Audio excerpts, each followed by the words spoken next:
Assalamualaikum warahmatullahi wabarakatuh. Selamat siang, salam sejahtera untuk kita semua. Sebelumnya saya mengucapkan terima kasih kepada Yang Terhormat Bapak Al-Fatih Muhammad selaku dosen pengampu mata kuliah Bahasa Indonesia. Sebelumnya saya akan memperkenalkan diri dan rekan-rekan saya. Saya Meli Yulanda, mahasiswa Poltekkes Kemenkes Mataram, jurusan D3 Keperawatan. Di sini saya sebagai moderator sekaligus penyaji pertama akan membahas materi tentang pengertian ejaan dan akan dilanjutkan oleh pemateri kedua yaitu Indra Susilawati akan membahas tentang macam-macam ejaan, dan yang ketiga yaitu Dian Puji Astuti akan membahas tentang materi fungsi dan pedoman, dan pemateri keempat yaitu Lalu Muhammad Abdul Halil akan membahas tentang materi perubahan huruf. Dan sebelum saya akan presentasi, saya akan menyampaikan sebuah quotes yang berbunyi, orang bijak mengatakan bahwa ilmu itu bukan apa yang kita hafal, melainkan apa yang bermanfaat untuk orang lain. Dan ketika kita menyampaikan sebuah kebermanfaatan untuk orang lain, meski didasari oleh sebuah ilmu dan cara penyampaiannya yang efektif, maka pada kesempatan kali ini kami akan menjelaskan materi tentang ejaan. Ejaan adalah keseluruhan peraturan bagaimana melambangkan bunyi ujaran dan bagaimana antar hubungan antar lambang-lambang itu. Sering juga disebut pemisahan dan penggabungan dalam bahasa. Secara teknik, ejaan itu adalah penulisan huruf, penulisan kata, dan pemakaian tanda baca. Sekian dari saya, akan dilanjutkan oleh pemateri kedua. Adapun macam-macam ejaan, yang pertama ejaan Van Ophuijsen. Pada tahun 1901 ditetapkan ejaan bahasa Melayu dengan huruf Latin yang disebut ejaan Van Ophuijsen. Merancang ejaan itu yang dibantu oleh Eko Nawawi, Geloetan Makmoer, dan Muhammad Taib Soetan Ibrahim. Hal-hal yang menonjol dalam ejaan Van Ophuijsen ini adalah: yang pertama, huruf J untuk menuliskan kata-kata jang, pajak, dan sajang.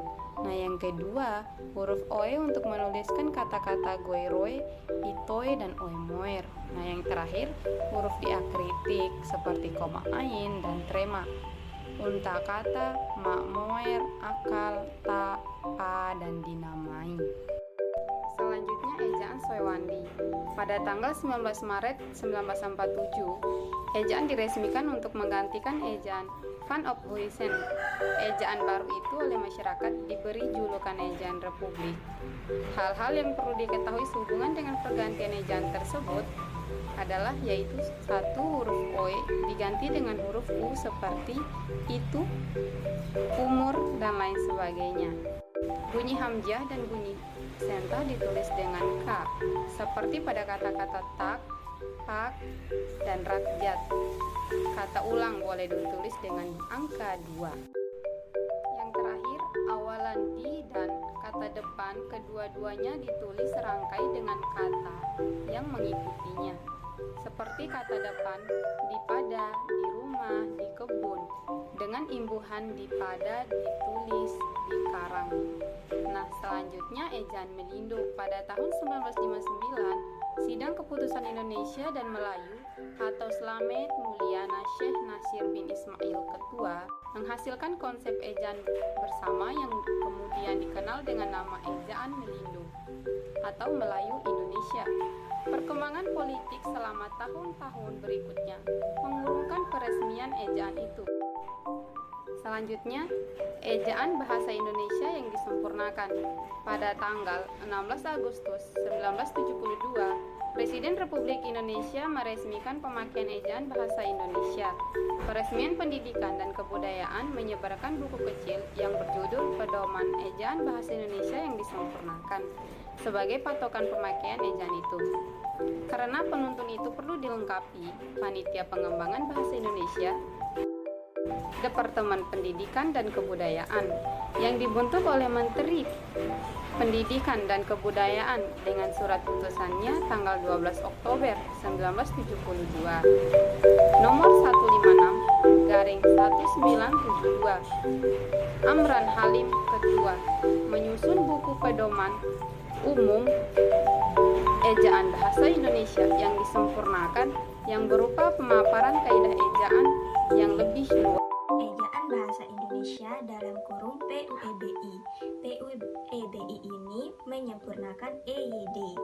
PUEBI ini berlaku sejak tahun 2015 berdasarkan peraturan Menteri Pendidikan dan Kebudayaan Indonesia Nomor 50 Tahun 2015. Beberapa hal yang perlu dikemukakan sehubungan dengan PUEBI ini adalah sebagai berikut. Pertama, penggunaan huruf vokal di diftong dalam kurung AI, AU, OI ditambah EI. Contoh, survei geser sama dengan mata air panas yang mengeluarkan uap air atau gas yang disemburkan ke udara.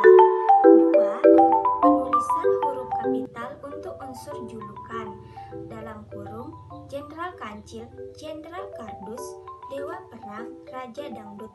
Tiga, penggunaan huruf tebal dalam kurung ora et labora, etnya tebal sama dengan menegaskan bagian tulisan yang sudah ditulis miring. Misalnya, 1.